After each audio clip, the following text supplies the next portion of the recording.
او رسول الله صلی الله علیه و آله وسلم هم موافق سو. نو قافله جوړ سو او مالونه بار کړ.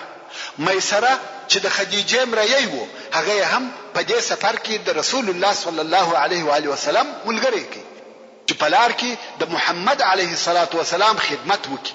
اوس نو محمد صلی الله علیه و آله وسلم د میسره په ملګرتیا و شام ته په دغه کوچنی قافله کې رهیسو. په لار کې میسره د محمد صلی الله علیه و آله وسلم څخه عجیب او غیر عادي کارونه ولیدل. اول ادب او اخلاق.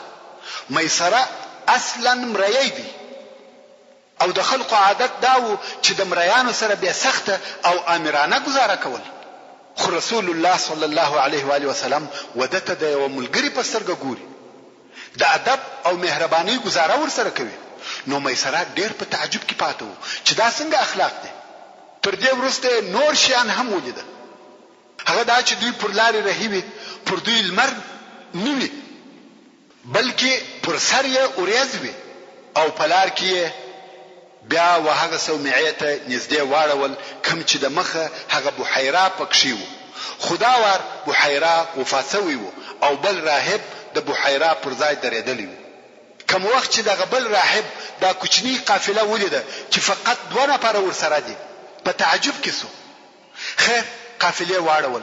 محمد صلی الله علیه و آله وسلم لاړی هلته ګوشه د قافلې څخه لري یو درخت و تر هغه درخت لاندې کښینستی او راهب ورته ګوري چې د درخت شاخونه راکږيږي او پر رسول الله صلی الله علیه و آله وسلم سایه جوړوي. نو راهب و میسره ته ورغلی او د هغه څخه پوښتنه کوي چې دا نفر څوک دی. میسره ویل دا محمد ابن عبد الله دی. راهب د محمد صلی الله علیه و آله وسلم د نسب پوښتنه وکړه او نور پوښتنې وکړه. میسره جوابونه ورته وایي. اخر میسره ورته ویل سړی ستاسو مقصد دی. راهب ویل دغه درخت چې محمد صلی الله علیه و آله وسلم تر لاندې ناستي او د قافلې څخه هم لري ده دغه اوس تر دغه درخت لاندې هیڅوک نه دی ناست بل نبی. یعنی دغه نفر نبی دی. علامه ټوله د نبوت دی. میسره نور هم په تعجب کې سو چې نبی او نبوت څه معنا. خیر دوی شام ته ورسېده او میسره هم هلته نور هم د علیه الصلاة والسلام د اخلاق په باره کې عجب شیان ولیدل.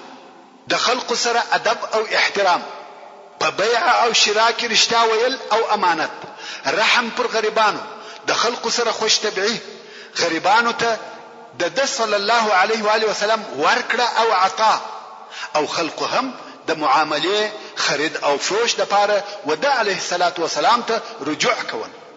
او بل د قریش د تجارو دا عادت وو چې خپل مالونه به خرڅ کړه نو براره هیڅ. خو رسول الله صلی الله علیه و آله وسلم داسې ونه کړه. هغه خپل ورسره مالونه چې خرڅ کړه په پیسو یې د هغه ځای څخه نور مالونه رانیول او مکه مکرمه ته راوړل.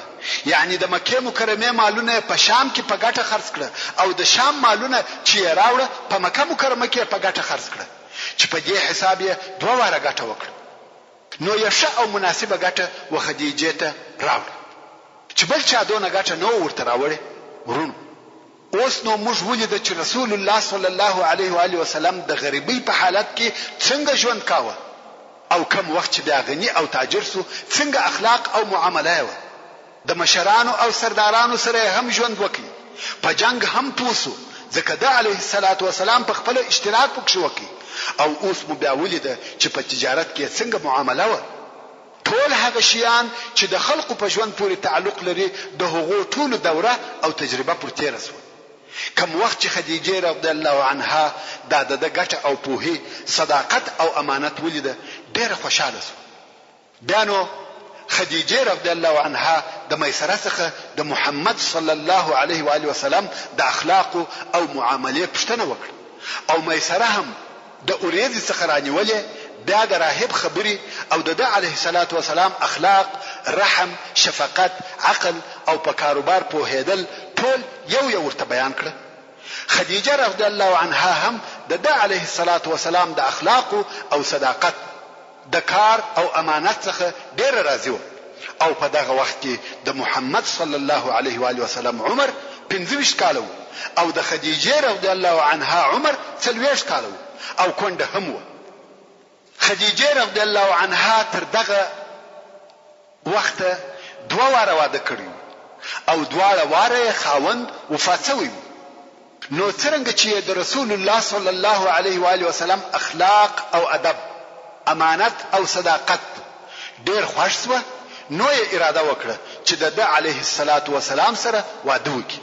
محترم ورونو، زموږ د بحث پاتې حسابه ان شاء الله تعالی پراتونکو کې واورئ.